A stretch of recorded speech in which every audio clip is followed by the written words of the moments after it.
Listeners, ladies and gentlemen, here we are again, and we're still in Madrid, and a few days away from the European Championships Cup final. So come on, Liverpool! Liverpool, yeah. Come on, so Liverpool. that's clear. For those of you who recognise those dulcet tones, you'll know who the gentleman is who's with us today, and he really is a character of the industry.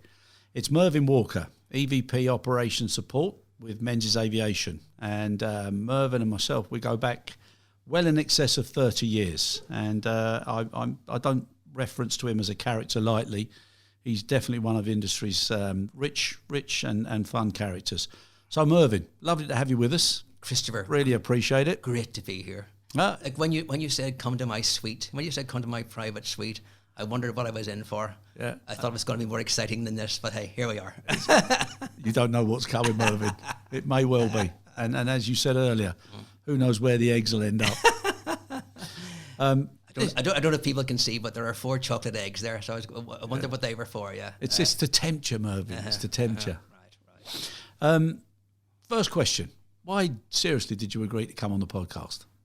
Well, I met you downstairs in that nice Parveen, and they said, do you want to go to Chris Notter's suite and spend an hour with him? And I sort of thought, hey, it's a bit of a change, why not? I was expecting sort of, I was expecting sort of a few beers, and I was expecting sort of a view of the Himalayas and wildebeest kind of on the plane. But here I am. Here we are, 2 old farts together. Well, I was going to take you on a sidetrack. What made you say wildebeest? I've got faulty tars. Remember that thing when John Cleese brings the German gentleman into his room? Yeah. And he shows him the room, and the guy is very, very disappointed. And the guy's really, really disappointed. And Cleese says, like, what do you expect? It's a Turkey hotel. What do you expect? Do you want to look out the window and see the Himalayas and sort of plains of wildebeest roaming the plains? Like, what do you expect? It's a Turkey hotel. Oh, I got you. I don't know why I thought of John Cleese. No, it's because I go skiing with a load of lads. And you probably know Dave Lara. Oh, yes. His brother Peter, Russell Williams, another few lads. And ex-British Airways captain and stuff. And everybody had a nickname. And for some reason, my style or whatever, they nicknamed me the wildebeest. So... Wasn't because you're fat bottom. No, well, it could be now. Yeah, it could be. Yeah. I could have used a worse word than that, but I said bottom. So I know you could, Mervyn. I was being politically correct. I know you could, and I know you probably would. So, ladies and gentlemen, anybody who's listening, I think you're going to appreciate now how direct Mervyn will be on this particular session, and he'll probably be referring to me a few times as well. We were just sitting opposite each other, and he asked me why my name was Joseph. And I explained to him I've got Irish background, and I was christened Joseph Christopher, and my father was Richard Christopher, but they called the oldest son Christy for some reason, so we were always Chris. It's been a bit confusing over my life, which is why my son, I just named him plain Joe, and then Mervyn added to the story, and Joe seems to have some resonance there with your past as well, with a dog. The story I was telling you is that my father, unfortunately passed away a few years back, was called Joe, and... we got a dog. A dog died. We waited a few months. We got another dog. Went to the Dogs Trust. Got this dog, which we thought was a border collie, but it's not. It's an Australian Shepherd dog. But he's called Joe. Was called Joe. He's called Joe. And obviously my dad had gone, but my mum was still around, and we took the dog home. Took around to my mum's house, and I say, no, meet Joe. And my mother was apoplectic, like she nearly had a heart attack.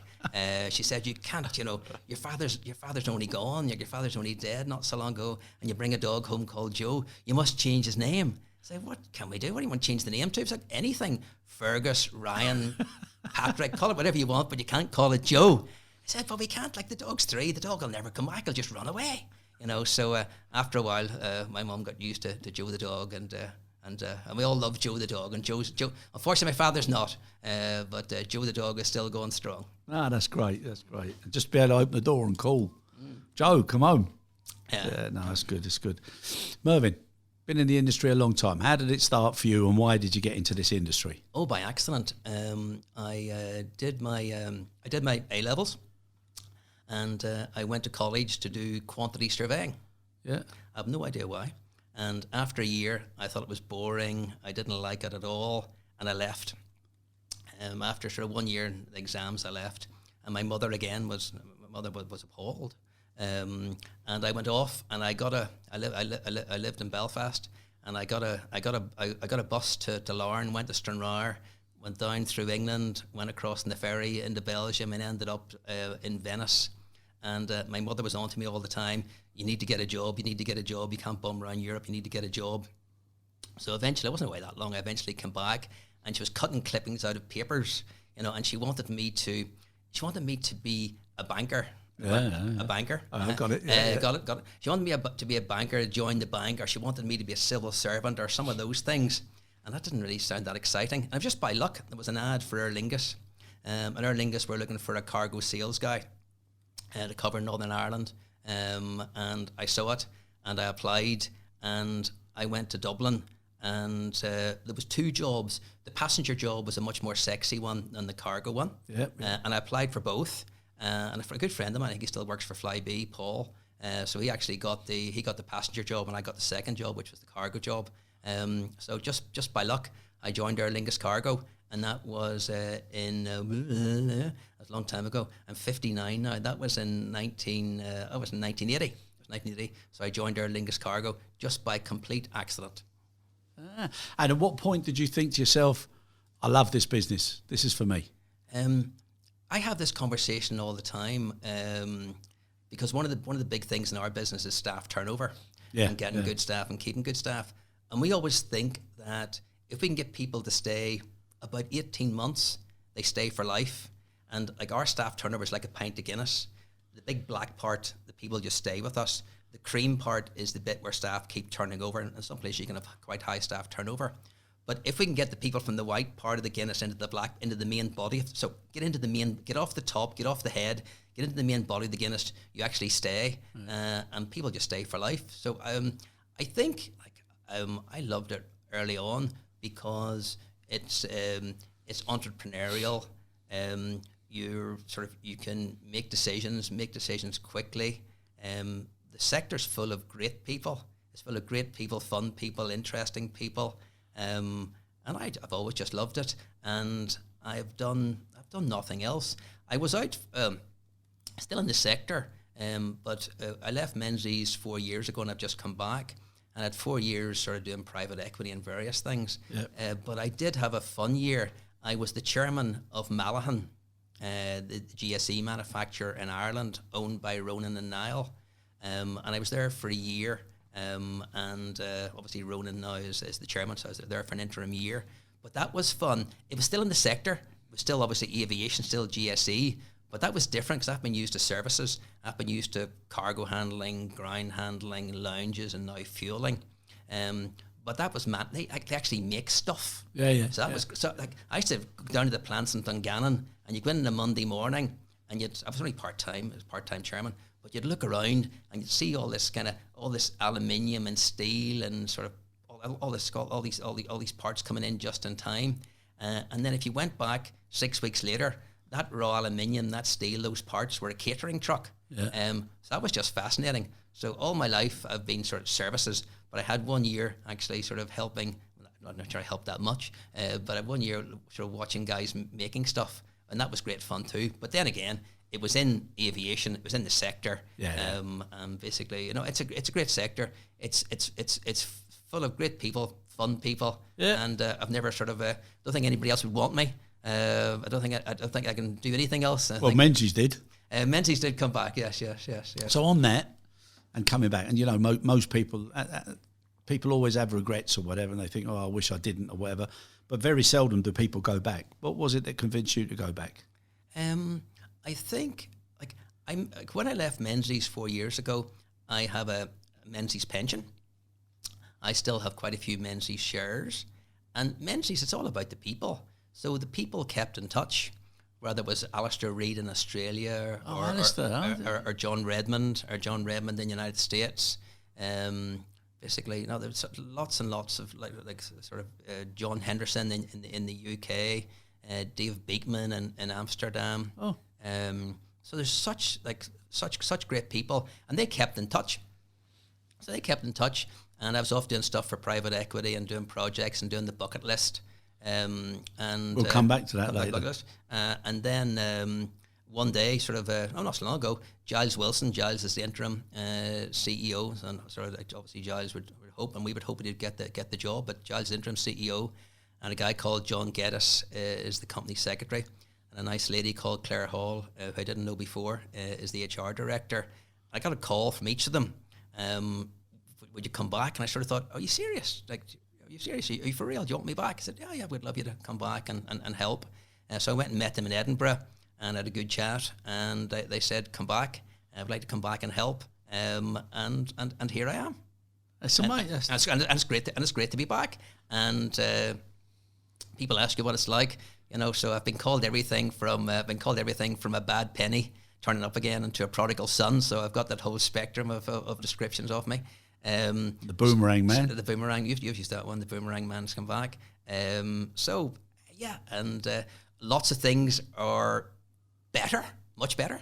Lots of things are the same, and there's some things that maybe just aren't quite as good, which need tweaked a little bit. Yeah. So that's what I'm here for. So when you come back, and like you just said that, you said some things are good, and obviously after naming all of those people, you'd have to say some things were good, but some things were the same, and then some things that.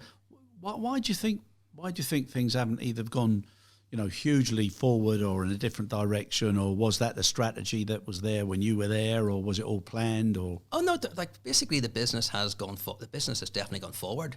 When I left, there was only 23,000 people. Today there's 35,000 people. So the business has gone forward. When I left, it was a cargo ground handling business. Yeah. Now it's a cargo ground handling and a huge fueling business. Yeah, because obviously they bought ASIG from BBA. So no, don't get me wrong. The business has gone from 23 to 35,000 people. The turnover when I left was about 800 million. It's now about 1.4 billion.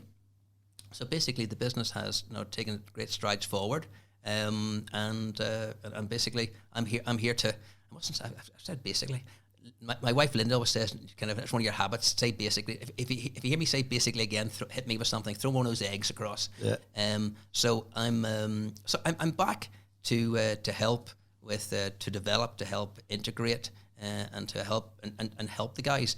And they see me as like I'm 59. Look at my hair. You know, my hair's grey, my beard's grey. Got lots of wrinkles. Wisdom. I don't know, but. I think, the guys believe that I've got knowledge and experience. And I suppose what they say is like, Mervyn, you've made so many mistakes. You've cocked so much up. You've got so many things wrong. You obviously learned from all the things you've got wrong. So you said basically again.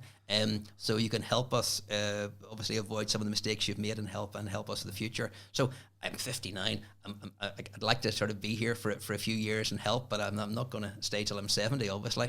Yeah. So I'm here to help and guide and hopefully sort of impart some knowledge and hopefully help people not make some of the mistakes I made in the past. But don't you think it's good when you get to a point where, not that you don't care, because that's what keeps people doing things, and I'm a big believer. If when you meet people, you know whether they care or not. But isn't it nice that you don't have to do it? So you've got that sort of security that you're doing something because you want to do it. I'm doing it because I want to do it. I'm not super wealthy.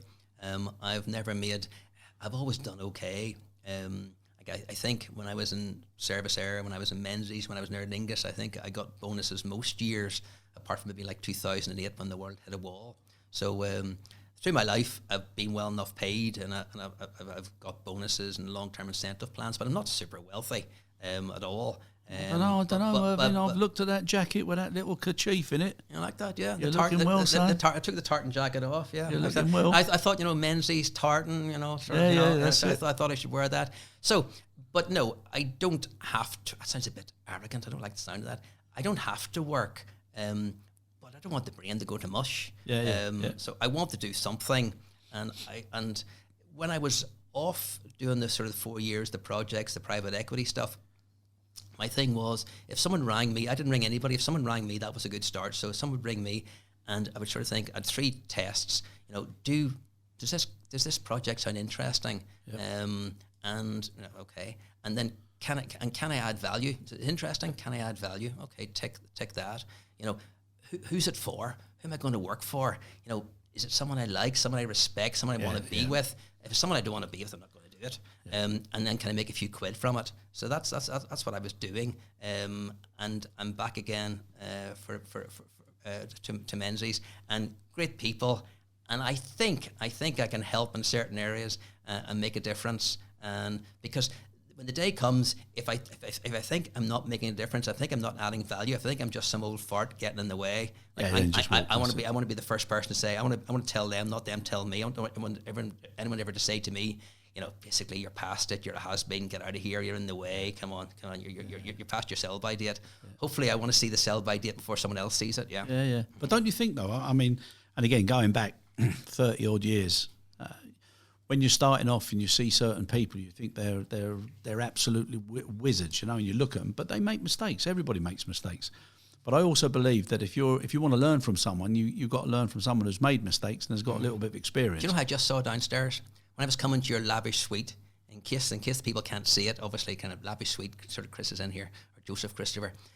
But when I was walking up here, but you came in on the second floor, didn't you? And you had to come up the stairs. Yeah, I came in your helicopter and then came down from the roof. Yeah. So on the way here, I saw John Willis. Yes, me too. I've got his cards. Yeah. So I saw John Willis. So John Willis. When I left Aer Lingus, I went to work for Serviceur, and John was the boss of Serviceur. And in those days, like Serviceur was the original ground handler. Like it was the original. It was the first kind of ground handler, and John was the boss of it. And I just saw him downstairs, and he's lost lots of weight. Yes, he looks good, doesn't he? He looks great. Yeah. He's lost 4 stone, whatever stone is in kilos. So he's lost 4 stone, and he looks superb. But I saw John, and so like John was. You got mentors. I got to sort of name a few of them, but John was one. So John was my boss in service, and I was walking up or coming in the lift. I sort of thought when I met him first, it was in his boardroom, and I could see him in the distance coming towards me.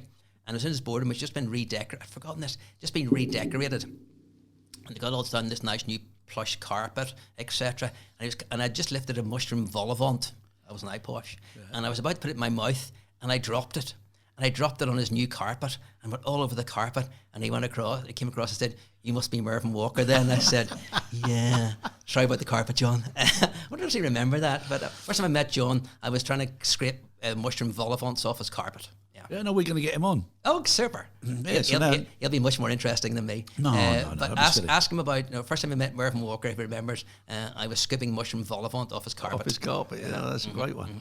But again, now you just mentioned, you said that John was one of your mentors. And when you come into any business, it's important to have somebody to look at, to aspire to be. But it's more important that they actually want to give their time to you. So anybody else that there's one guy guided you on your career? I haven't seen him in years and years and years.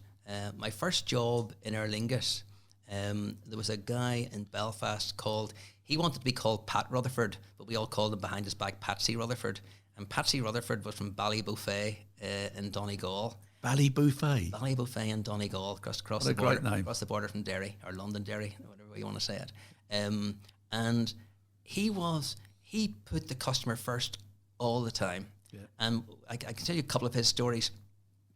We used to have sort of BAC 111s, and the BAC 111 in summer went Belfast, Shannon, connected with the transatlantic flights to the States, and obviously we sort of obviously wasn't just transit, it wasn't passengers, it was cargo as well. But I remember there was an AOG that came from Shorts in those days, and it was some sort of part of aileron or a flap or something. And of course the BAC 111's hold isn't that big, is it? Yeah. It's 33 by 33 or something. Look at that, everybody out there in Menzies. Now you know why you brought him back. Do I remember that? That's sad. It's an anorak, isn't it? I'm an anorak. Jeez. Joseph might need to tell some of them what AOG stands for, though. Joseph Christopher turned into an anorak. But this day we had an AOG, a flap for Shorts 330 or 360 in the States somewhere. And it wouldn't fit in the hold of the aircraft. So Pat actually took it on board. He put it in the aisle, strapped it to 2 seats, and put it in the aisle. And he made an announcement. He said, "I'm really, really sorry, but obviously AOG, aircraft on the ground, and basically I'm putting it on board." And that was about always putting the customer first. And so with him, maybe at any cost, he always put the customer first. And just when I'm on a roll, my other favourite one of his was we were the diversion airport for Dublin. Yeah. So if Dublin closed or had strikes or whatever, and there was only 2 of us at that stage, we got the whole of the Aer Lingus fleet. So we'd have the 2 of us, but obviously self-handled, sort of ground handling by British Airways. And so you get the fleet in, you got the aircraft, you got thousands of people, and you can't just do buses. So we used to hire trains, and you'd hire a train from the little station in Antrim to go Antrim, Belfast, Dublin. And so we were down in the station one day, and sort of there was no train, and there was thousands of people there waiting, getting impatient, waiting for the train, and Pat disappeared, and I heard him on the PA system, and he said, "I'm really, really sorry. The train is probably 25 minutes away. I'm really very sorry, but basically basically I said it again. We've got a delay." Ready? He said, Ready? an egg. Okay, look at that. And I'll play for Ireland. And you have to eat it. Brian O'Driscoll, eat your heart Exactly, out. So we've got a delay, a 25-minute delay, and the reason is there was cows on the line, and the train hit a cow, unfortunately, and they're just clearing the line, and the train will be here shortly. I'm really sorry, that was the bad news. The good news is there's steak for tea on the way down. So Patsy, or Pat, if you're listening to this, he was a great mentor, and the thing about Pat was the customer came first, and maybe at any expense, maybe some of his bosses weren't too happy, but whatever the customer wanted, the customer got. And he was a big mentor, and we talked about John. And then I suppose I go through. I've worked for Aer Lingus, I've worked for Service Air, which is now Swissport, and I've worked for Menzies. And in Menzies, at Craig Smith, Craig's now the boss of WFS. So Craig was a big mentor as well. So Craig was very good at knowing what your skills were and leaving you to it, and not interfering. And he was great with numbers. So I suppose that was another great mentor. And anybody else? Let me think. I suppose you must go back to your parents. Like they're both not with us now. I'm trying not to say basically because I don't like chocolate eggs. I don't eat another egg.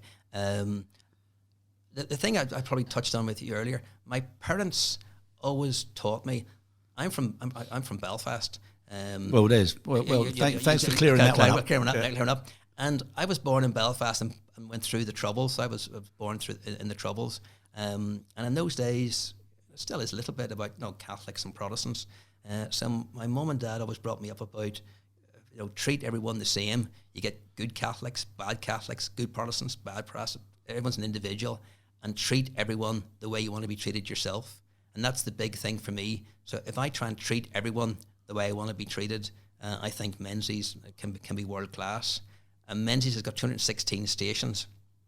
And what I would say is that if we have 216 station managers and they're treating their staff the way they want me to treat them, the way they want Giles to treat them, we'll be world class. And that's kind of, so I suppose the parents making you grow up, treating everyone as individual, don't be generic, don't use classifications or categories, treat everyone as an individual and treat them the way you want to be treated yourself is a motto for life. And look at us here, eh? Hey. Two old farts. No, but Catholic, Protestant, North, South, anything can happen. Hey. I mean, those are great virtues. Now, as far as you being mentored, how do you actually feel now that you should give something back now to the new generations coming in? Because one of the things my son's in the business, and I feel a bit responsible and in some ways, and then obviously he has to make his own choices. But to see him going through the things that I went through, and sometimes I listen to him and I'm thinking, what makes youngsters want to stay in our business? So is there anything that you feel that you're able to do or that you try and do, or, just to sex it up a little bit, or to give good people the chance to say, so they're head on the Guinness, so that, they don't go and not realise what a great industry they had a chance of being in? I think when I go round, and that's the best part of the job. The job, it's not. There's things you've got to do. You've got to sit in boardrooms and do budgets and forecasts and 3-year plans and strategy plans and risk reviews and safety reviews, and those are very important, and that's part of the job. But the most fun in the job is actually in the crew room. So you're in the crew room talking to the guys, or you're in the station, or you're out doing a turnaround, or you're walking through the cargo warehouse, or you're out in a freighter, or the guys are building up pallets. And that's the fun part of the job, being with the team. And I think for me, it is when you're with the team about open, honest, transparent culture. So like we're all in this together. I got a bit luckier, than some, and I sort of got a bit of a better job and got a few more quid. But I just got lucky. I just the right place at the right time. Like I fell into this. But we're all in this together. And I think for me, as you go around, it's about encouraging people to speak their mind. I want people to be open, honest, and transparent. I want them to say exactly what they think. So, like, I like going into a crew room, and because I think good news looks after itself. I want to know the bad news. So, like, I go into the crew room and say, like, guys, what pisses you off? Tell me what pisses you off. Tell me what you don't like. Tell me what gets in your nerves. Tell me what irritates you. And together, maybe we can do something about it. Because say good news is fine, but it's the bad news. So, with people, what I would say to station managers, and I've said that 216 good ones. What I would say to station managers is, don't sit in your ivory tower. Don't be sit beside. Don't think, if you can help it, don't have an office. If you can help it, don't have an office at all. Have an open plan office. Sit with the guys, be in amongst the guys, and as often as you can, walk the ramp, walk the warehouse, sit in the crew room, have your lunch in the crew room, engage with the customers, engage with the staff, and be open, honest, and transparent. And obviously best you can, like no bullshitting, but call it as you see it, and be there.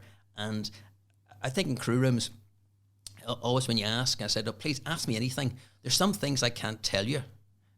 If you ask me about what someone pays, and as opposed to someone else, that's confidential. Exactly. I can't tell you that. And because we're a listed company, at certain times of the year, I can't tell you how we're doing. But apart from those things, I'll tell you anything. So I encourage the guys, ask me. If I know the answer, I'll tell you. If I don't know the answer, I'll say, I don't know. But I'll go and try and find out for you. Someone at the door. I was going to say, it's one of us. Is that the Guinness? No, not the Guinness. No Guinness. Maybe we can do it. No Guinness. So I think open, honest. It's not the Guinness. No, it's not. No. So open, honest, transparent culture. Engage with the people. Be with the people. Be with the customers. Don't hide yourself away, and just open yourself up and see what you can do to see what the issues are, see what the problems are, and try and find actions and fix them. Yeah. And that's the best way. That's the advice I would give. Yeah, feet on ground. It's so important. Champagne. It's I'm not sure whether it's champagne. What is it? Yes, it is. It is. It is. This is to celebrate you coming back to Menzies. Is it? Yeah. Is it good? It's cheap stuff, though, is it? Yeah. No. It's not that. As my son used to say, it's not that moat, is it? No, it's not from the moat. Yeah, no. So I'll have a champagne, yes, if I must. Yes, we'll have a pop. If I must, we'll have a pop. If I must. Mm-hmm. Yeah, but that's one of the things about our industry. For people who just go on holidays, and now people are spending more time looking out the windows, and they got their phones and they're taking videos and things like that. Mm. But if people actually seen what went on around an aircraft landing and taking off, I think most people they'd be really impressed. And they'd be so surprised as well. And then when you think about the cargo that goes in underneath where they're sitting, and we had somebody on a show earlier, and what he said, I said, why do you like the business? And he said, well, if you think about it, he said, on the passenger side, there's always somewhere going for something good, someone going for something happy, sometimes, unfortunately, something sad. It might be for business, it might be to see someone you haven't seen for a long time, it might be for Christmas, it might be all the different reasons to be flying, and then the same with the cargo. This is more like it. This is where I come to your suite, for champagne. Yeah, no, you've done well so far. You haven't stepped out of line. That's why we've done it. So cheers, it's good. Cheers, Joseph Christopher. Yeah, and cheers, Mr. Boomerang. Sláinte. Nice to see you back. Sláinte. Yeah. Tastes okay. No, I won't have any cakes or buns. No, don't give them to him because he'll drop them on the bloody carpet. Yeah, they're bad for me. Yeah, this is silent. This is going well, mate. Mm-hmm. No, I'll save that. Thank you. Yeah. No, a good point you're making. Just someone said to me a few weeks back, there's the HR boss of Menzies, nice lady called Claire Hall. Claire was saying, you guys don't appreciate it at times. She worked, I think her last was looking after HR for McDonald's. And she said, it's so exciting. She says, like when I go out in the ramp in Luton and there's all those EasyJet flights and they come and go and they're there for 30 minutes and you're taking the people off, putting the people on, taking the bags off, putting the bags on, doing the toilets, doing the water, pushing it back, putting the ground power on, all that stuff. And it happens in 30 minutes. It's just like, and it just happens over and over and over again. It's so exciting. It's just great. And you sort of think, you're probably right, but you kind of forget. You need someone new to tell you that it is pretty exciting stuff. Yeah, it's like living on the coast. You don't appreciate it because it's there in front of you all the time. But it's a lovely thing. Yeah. Now, as far as that's do you live by the coast? Yeah. Where? Yeah. Well, in Spain. Yeah, a little place called Majaca. Right. Jerry Jackson's down there as well. Oh, is he? Right. Okay. No, the thing is, like being Irish, I need to see the sea. I could never live. I'm sure it's very nice. I can never live in St. Louis. Or Kansas or anywhere like that because I can't see the edge. Yeah, I could live in Los Angeles or live in New York and living in Ireland and I've got a place in Mallorca beside the sea, but I need to see the sea every day or I get claustrophobic. I need to see the sea. I'm best at slight exaggeration. I can go to St. Louis for a few days, but I need to see the sea on a regular basis. I need to see where the edge is. But it's lovely, isn't it? I must admit, my dad's from Cork and my mother's from Wexford, and both we were right on the sea all the time. So it's I agree with you. And it always makes me feel relaxed. It does. It's very just to look at it. And, I like the look of it and the sound of it. Yeah, I love the it's sea. Beautiful. I love the sea. And not as mountains are fine. Mountains are all right. Lakes are fine too, but I like the sea. Yeah, no, me too. Yeah, so coming back now, I've taken you off tangent. No, it's okay. It doesn't matter. We got no script here. But what I was trying to get to now is there's so many different elements of the business, and people don't realise. And one of the things that's happening here this week, obviously, is people are referring now to manuals and SOPs. But be honest, Mervyn. Okay, the manuals are hardly ever looked at. There's too much training in classrooms now.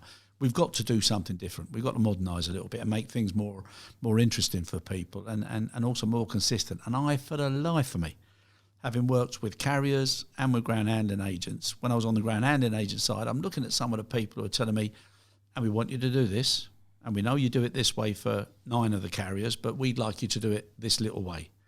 And then when you think the staff, for one carrier, hand on head, one carrier, hold your ear, one carrier, pinch your nose, one carrier, hand on. It's so difficult. Why on earth can't people just do things the same way? And you were talking about turnarounds, cones even. Why can't they just do it the simple, straightforward way? And not that I've got any experience in the medical industry, but we also had somebody from pharmaceuticals and clinical trials and everything. And if something works and it's seen to be the best way to do something, everybody does it that way. Why have we always got to be different? Yeah, no, I'm with you. I'm not that smart, so I like to keep things like I like that K.I.S.S thing. I keep it safe. That's safe why and I simple. invited you up, Mervyn. Keep it simple, stupid. And even in my early Menzies days, we even actually had a product called K.I.S.S, which was for low cost handling. So I worry about overcomplicating things. I worry, like for me, less is always more. Yep. Like anybody I think can write a 20 or 30 page instruction, but it's very hard to write a 1 page instruction. It's very hard to pressy things. It's very hard to boil things down to just 4 or 5 bullet points. So that's what I love to do. I love lists. So lists on how to do things. So first you do for A, B, C, D, E. So as much as we can, we try and keep it simple, try and boil it down to the basics. And even I was chatting about it today, even when we're starting to do training, it's like my kids. Like I remember my kids are not kids anymore, but the kids, they could study for 20 minutes. And after 20 minutes, they stopped going in and they had to take a break. So what we try and do now in the training is have bite-sized modules, small modules, not days and days of training, because people just go to sleep in the classroom. That's it, yeah. So for me, we have a long way to go, in Menzies and in this sector. But I think like less is more. Keep it simple, stupid. Make short lists and really boil it down, press it down, and keep it as simple as possible. Yeah, no, I agree. Because what we do is not that complicated. No, it's not that complicated. I don't want to sort of degrade it in any way because it's not that complicated, but it's tough. So like we put people on and off an aircraft. We put bags in and out of an aircraft. Put cargo in and out of an aircraft. We build pallets. We break pallets. So it's not that simple, and we obviously can make it simpler, but not to degrade it. Like a while back, that's a good while back. I did a few flights in Bucharest, and it's 50 degrees. It's 50 degrees. It's 50 degrees outside. You know, with the heat, it's 38 degrees, but with the heat of the aircraft, and you're in the back hold, and you got bags of 23 kilos, and you're in the back hold, and the hold doesn't have the moving floor, and you've got 23 kilos back, and you may got 150 off them, and it's 50 degrees, and you're doing that, and Mervyn, will do it once to sort of try and show willing and show like what great guy he is, but you've got these great guys who are doing this eight times a shift, sort of 5 shifts a week, day in, day out. It's a tough job. But that's why it's a tough job, and I think what they do is great. So much respect for them. But we can help. We can make it much simpler and a much better process, and we can help as well, because obviously these days we have bendy belts and power stoves, and the GSEs moving on, so we can actually help with that. But I agree with you. We need to not make it more complicated. We've got to boil it down, synthesize it, and make it as simple as possible. But what you said what you said there as well about the respect for those guys, and likewise, it's just as bad in the freezing cold weather. Oh, for sure. But I also believe there's so many managers, and senior managers who come in and sometimes come into the business and they don't fully appreciate it. They've got to get out on the ground and see what the people are doing all the time. No, and that drives me mad when they come up with something like, why don't you clean the floors, or why don't you paint the wall, or why don't you... And they don't actually see what's going on every single day, every single shift. And it's a great shame. We've got 35,000 great people, and they are in there. That's why Mervyn's back. Did you hear that? 35,000 great people. And like we put them in the back hold of 8 aircraft today with all those bags, and that's hard work. Or as you say, in winter, the winter passed in places like Chicago, where it was minus 35, minus 40 degrees. We have people out there in de-icing rigs, de-icing, and we expect them to do that day in, day out, and even in front of house as well. At times, the travelling public can be a little bit difficult, and when things don't go quite, and when things are delayed, or there's weather issues, or there's issues and things aren't going quite right, and you've got your hosting check-in, or you're at the gate, and you've got maybe 100 odd disgruntled passengers, and you've got someone there who's got a guy, a girl, not long out of college, not long out of school, and they're dealing with 150 disgruntled passengers. So that's a tough job. But in the back hold's a tough job. De-icing aircraft's a tough job. So what we do, it's simple, but it's it can be really, really tough at times. Yeah. But coming back now to the one with the people is communication. So your friend who said about the cow getting lost, but their steak on the way back, it didn't solve the problem, but at least he's giving proactive information, and he's putting a smile on people's face. And I've been in so many terminals now where people just don't tell you anything. So then when you actually get involved, the person then becomes intimidated. It seems to be a roll-on, knock-on effect, And I think as well, I always kind of say a lot to the guys, problems like Menzies is not perfect, we're not perfect, things do go wrong. But when things do go wrong, you actually can turn a negative into a positive. Exactly. So a problem, looking for, using that sort of old cliche, the problem looking for the solution.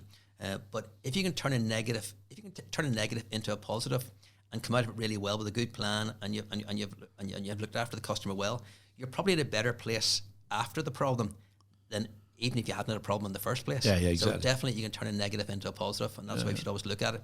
Because when the customer is complaining, you've still got a chance. It's when the customer stops complaining and goes silent, you've got to worry, because then you've lost them. Yeah, exactly. So a complaining customer is a blessing. You can do something about it, and actually, if you look after it well, not basically, if you look after it well, no more eggs, you can go up in their esteem. Yeah. Back to the future. Right.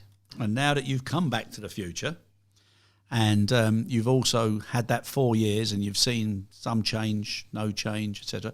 If you were to go out of it again at the end of this year, and come back in another 4 years' time, what would you like to see done differently, and why? The biggest challenge, our business is all about people. It's a people business. So for every dollar we get in, we spend about 70 cents in the dollar on labour. So it's a people business. And it's not just Menzies, it's Swissport, it's Donata, it's WFS, it's Avia Partner, it's Chellaby. The thing about staff turnover is back to that pint of Guinness again. So if we could reduce it, if you go and come back in sort of 4 years, if we could have better retention, if we could recruit people in and they stay for the 18 months and then they stay for life. So if I could come back, one of the things I do is I walk around. When you walk around the station, I always say, like, how long you been with us? You know, how long you been here? And there's some stations I go to. There's some stations I go to, like in Melbourne or in Prague, in particular. I think of, and the people there. People say to me, "I've been here 21 years, 22 years, 23 years," and you just say, "Give us a hug," you know, because that's great. But then sometimes you go to some stations and it is, "I've been here 6 months. I've been here 3 months. I've been here 3 weeks." And that's the start, which was good. But I suppose sort of long-winded answer to your question, Joseph Christopher, would be that if I go around, so I'm going to go around, sort of look at Madrid, sort of on Wednesday at the Menzies guys there. So if I meet people that say, "I'm here 6 months, I'm here a year," if I come back in 4 years' time and they say, "I'm here 4 years, 6 months, and 5 years," that's what I'd like to see. Yeah. Simple as that. I want people to join and love it the way I did and give it a chance and stay. So I'd want our average length of average length of service to increase and increase.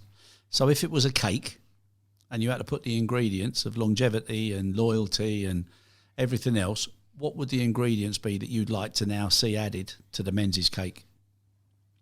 I think what we've got to do is we've got to have, I'm starting to sound boring, sorry. We've got to have 216, 217, 218, keep getting bigger. We've got to have those great managers. And we have got them lead by example. So we're investing in their training. We're investing in their leadership training. Yeah. So, and you get down to duty managers and supervisors. So we're investing in their leadership approach, their training. So we're investing in heavily in leadership training, how to lead, how to develop, how to treat people with respect and get the best out of them. So that's our big ingredient. And then some of the simple things like we need to develop a little bit better is the employee app. You know, so like I've seen it in places like Amazon, where you got the employee app and you're engaged with the employee and you can obviously see your roster on it. You can see your shift changes on it. You can do your shift changes on it. You can do your holidays on it. You can get positive motivation on it. You can get positive discipline on it. So for me, it is the investment in management, in leadership, and some IT investment in what we're doing with applications for the staff. I think that'd be the two key ingredients. And there's other things like we will on the equipment we buy now. The equipment is like you buy now all electric and not obviously diesel or gas. And we're buying everything with the anti-collision adaptation on it. So especially for the aircraft, so you actually can't damage the aircraft. Yeah. So more electric, better equipment, and we're sort of investing in Motox, so where you can do remote pushback, and things like tip steps where you drive the steps in from the platform, and the good old Power Stows or Malahan bendy belts, and you know the one I can't still quite get my head around totally because I'm old is autonomous vehicles. So so I understand the rest. I understand the IT. I think, but I still. If my boss is listening, I'll be fired. But I still struggle with autonomous vehicles. I still struggle with thinking about. I can see how the bus works with passengers to a remote stand, and it sticks to the route. Yep. But the day I see a Mulag or a TLD tug, you know, drive up with the bags, and there's someone not driving it. I'll just be shocked. So I still have trouble. Imagine how the passengers will be when they're looking out the window. I still have trouble getting my head around autonomous vehicles and how that will work. So I need someone smarter than me to help me with that one. Yeah, it'd be lovely to come back in 50 years, wouldn't it? See how it's all panned out. Yeah, I'm not sure we're going to live that long, Joseph Christopher. I don't think we will, but it'd be nice. Talking about living, how do you live outside of work? So if I was to be lucky enough to say, what do you think he should change, and why have you let him come back in? What would you say? I think Linda would say that. I suppose I didn't go away. I was doing lots of projects, but did some of the bucket list things. So I get bored easily. I've got a pretty short attention span. The dog couldn't take any more walking. And Done well though. You're in good shape. Thank you. And you know, I've got to do something. I can't have the brain going to mush. So I'm not. I'm 59. I'm not gonna work forever and ever. I'm gonna go give Menzies a few more good years. I hope they don't get fed up with me. But we did. I was maybe lucky. At sort of 55, I had those 4 years of private equity stuff and doing the bucket list, and now I'm back for hopefully. What was on the bucket list? A few years. Oh, I've had a great time. So that's why I'm back. Because I've spent all the money. So I'm now skint. So I need to go back and earn some money again. So what have I done? I went to the Masters. I went to the Golf Masters in Augusta to see Rory win, but he didn't. So that was great. I went to the Monaco Grand Prix with one of my sons. So that was great. My daughter and wife wanted to spend one sort of Christmas, New Year's Eve in New York, and we did that. The big ball coming down and things, though you couldn't see it because so many people. But what else did I do?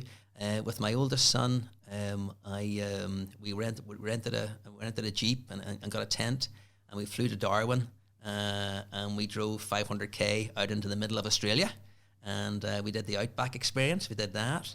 But that was good, wasn't it? It was a bit of getting used to. The first night we got it wrong. The first night we pitched the tent too close to the river, where there was things that would eat you, and there was too many trees with bats. And like I remember the first night, got the tent up. I looked down at my feet and I couldn't see my feet for insects. Oh. My shoes were covered in insects. And I sort of thought, oh, where's the nearest Holiday Inn, please? I can't do this. But once you got the barbecue lit and had a few beers, it was fine. And then thereafter, we knew about not near a river, not under trees with bats and lots of insects, doing the plateaus, doing the plains, and we got good at it. But I did that. That was just superb. How long were the two of you away for? Oh, that one was sort of a few weeks. Any near misses between you? There was one place where we're driving the truck, and we came to this river crossing, and we looked out, and there was lots of trucks upside down with their wheels showing. Bit of a sign there. A bit of a sign there, and it said, "Look out for there's our crocodiles, aren't they? The other ones are alligators. They're crocodiles." And they said, "Danger, crocodiles!" And you could see all these guys floating around, and there was men fishing, and they seemed quite close.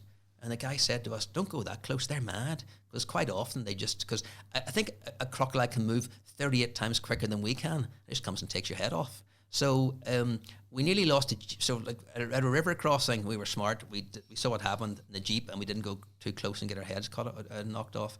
But we did that, and then with my wife, we drove the Great Ocean Road in Australia another time, and we went to Kangaroo Island, which is off the south coast of Australia, and we went to a retreat, and we stayed there.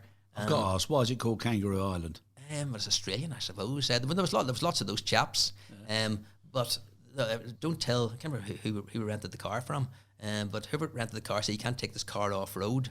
And we got to Kangaroo Island. It's an hour's ferry, basically near Adelaide.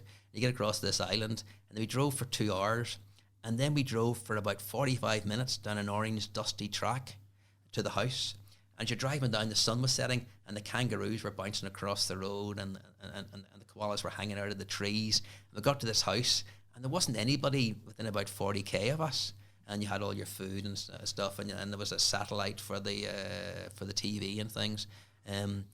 But you're out at night, and all these beasties were sort of coming up to see what was going on. I tell my wife on the way home, but inside the first evening having a beer, and you see lots of movement, out of your eye. So it was mice. There was little field mice everywhere. Inside. There was little field mice everywhere. And you give these humane traps, these things where it runs in and it tilts up. So you're setting dozens of these things.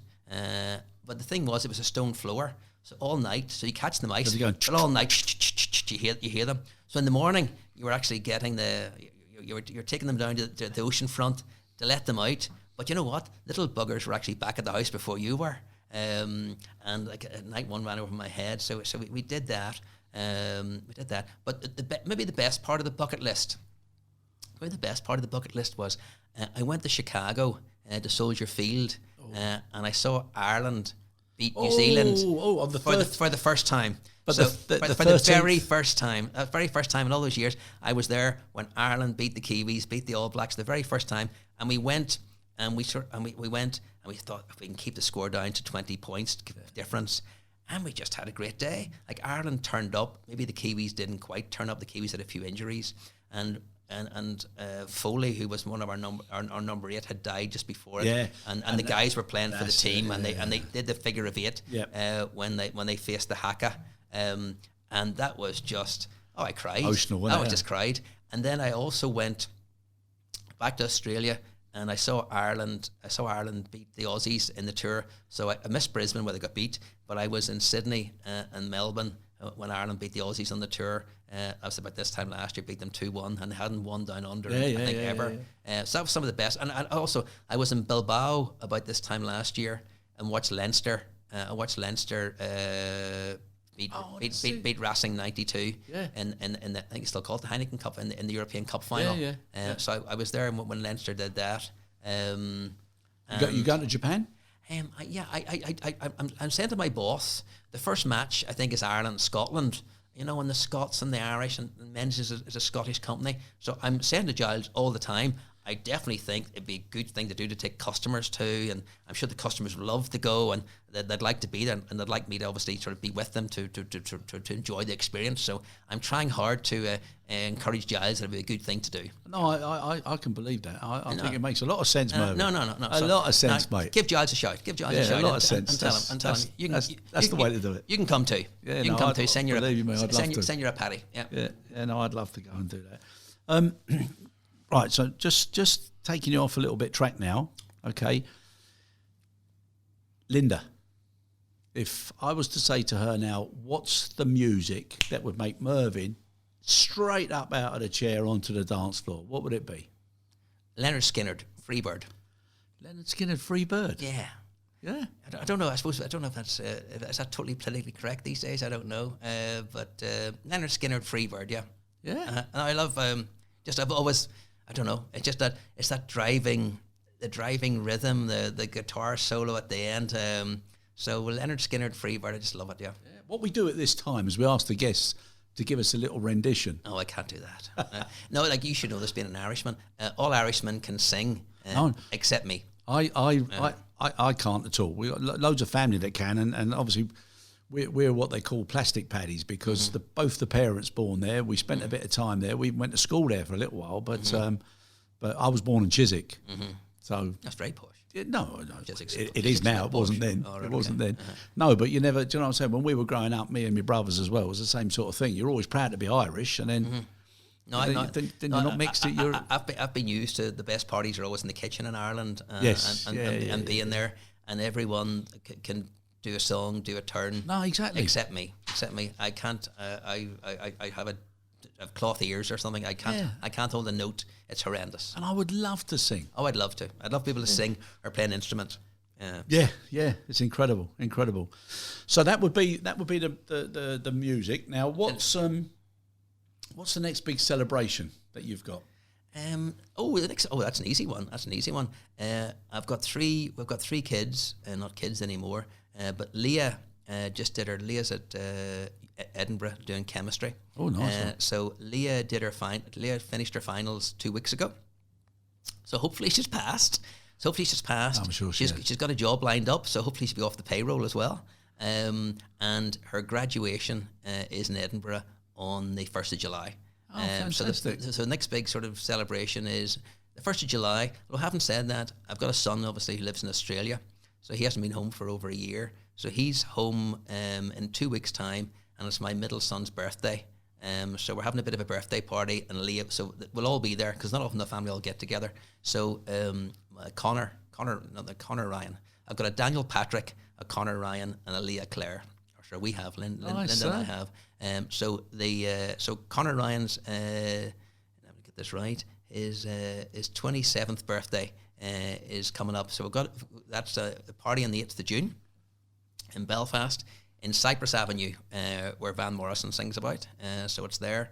And then on the 1st of July, we hopefully will be celebrating Leah having an MSc and being a graduate of chemistry, and hopefully getting the job. Yeah. What's she going to do? She's got a job. I think she's got a job lined up. Hopefully, come September. She's got a very nice partner, Elliot, and. There you go, Elliot. Almost time to give the old man a ring and say, I'd like to ask a question. Elliot's a good lad. So Elliot's going to go back and do his PhD. So they both did MScs in chemistry. He's going to go back and do his PhD, but she's had enough. So she's got a job, and hopefully she's got a job with the drugs company. Oh, nice one. Down in Slough. Oh, very nice. So you don't want to get involved with the Walkers for a quiz night. Uh-huh. So, Clever group, huh? The kids are clever. They take after their mother, obviously. Take after mum. Take after Linda, not me. Yeah. No, it's good. It's great memories, haven't it? Now, memories. Apart from kids and everything, in work and for you and for your career, what's one of the best memories you've had looking back? I think best memories. Menzies have this. I was going to tell you the story about DeLorean. Don't let me forget the DeLorean story. Back to the Future. Back to the Future. I'll tell you that. You want me to talk about that? Gave you one tip. Yeah. But I think Menzies have this program where a development program for their up and coming managers, and they like to put them into an environment, and they will take 12 or 14 managers, and it's like they call it like a community development program, and they take managers from all over the world with a couple of directors, and they put them in a situation. So some of the best ones have been that. There's a few years back, we've got a cargo business in Bangalore. So there was a local charity, and they all wanted to organise a football tournament for kids teams from all over India. And we got the local football stadium, and we got the team in, and we had a football tournament with about 2,500 kids from all over India, all ages, and we helped organise that. And we had obviously with proper referees, and we had part of it televised, and we got on TV, and we organised it, and it was super. So I really enjoyed that. And one of the other things in the same sort of program was we went to Durban, and we went about 5 hours out of Durban to a place called Umfolosi, and the guys had the Menzies team. So they dropped you off, and they dropped you off, and they said, we'll be back here to pick you up in 3 days' time. And you had 2 gunmen, and off you went. And you had your backpack, and you had your food, no tent, and off you went walking. And if you saw things, you would obviously stop and watch. And if you saw nothing, you'd obviously keep walking. But we had 3 days in the bush. And we didn't see any lions, but we saw I think 4 of the big 5, and we saw lots of stuff. And at night, you had no tent, so you'd find somewhere to sleep. And you had your sleeping bag, you had a little blow up sort of pillow thing, and you slept under the stars, and you kept the fire lit. Because as you know, the jungle the bush comes to life at night. It's pretty quiet during the day, so you had to keep the fire lit. And they took your watch off you, your camera off you, anything to tell the time. Unfortunately, you couldn't have any beer, but we walked. You'd find somewhere to stay for the night, usually by a river, and you'd have the fire and you'd cook your meal. But the most fascinating part was then you had to keep the fire lit, so you had to guard the fire. So take turns. So you slept a little low, and you had to watch. So you sort of had to do about 40 minutes, 45 minutes each. And you had to try and judge that. You don't want to sort of be meaning your friends. You try to do your bit. So once you did your bit, then you went and tapped the next guy, and he did that. So we did that. So that was great. But the best part was, I remember sitting, and it's not very comfortable, because the jungle does come, the bush comes to life, and you hear all these strange noises. And a friend of mine got up to keep me company, a guy called Todd Kilgore in the US, and we're sitting beside the fire, and we heard these noises. said, Todd, what's that? I said, remember when we were in Durban, there was all those big frogs. And those big frogs. Next morning, the gunmen, they don't help, they sleep, but they keep an eye on you. He said, no, actually, it was a leopard, and the leopard was actually watching you all night, and that was the noise of the leopard. But obviously, kept the fire lit, which was fine. Another funny thing was, you can't leave a trace behind. So when you leave, you obviously put the fire out, and you have to scatter the ashes and leave so you haven't left a trace. But also, when you go to do when you go to do a poo, I was waiting for that. You're going to go to do a poo, you've got to dig a little hole. And if you use... Or a big hole, depending on how bad things were. So a little hole, and you do what you've got to do. But then your toilet roll, your toilet paper, you've got to light it and burn it. Because hyenas obviously eat everything and dig things up. So actually you do that. So I think one of the first nights I had to do a poo.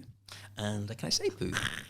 Okay. But I've just got this vision now. So you've got to do a poo. So you go out and you're not too far from the fire, and you're there and you dig your little hole and you're sort of going to do a poo, and you see these pair of eyes looking at you, and during the night, like, geez, I'm out of here, and there was no sort of like, I just ran back to the fire, and next morning I kind of said to the guys, what? I said, don't worry, they were just hyenas, thanks. Oh, that's what they told you.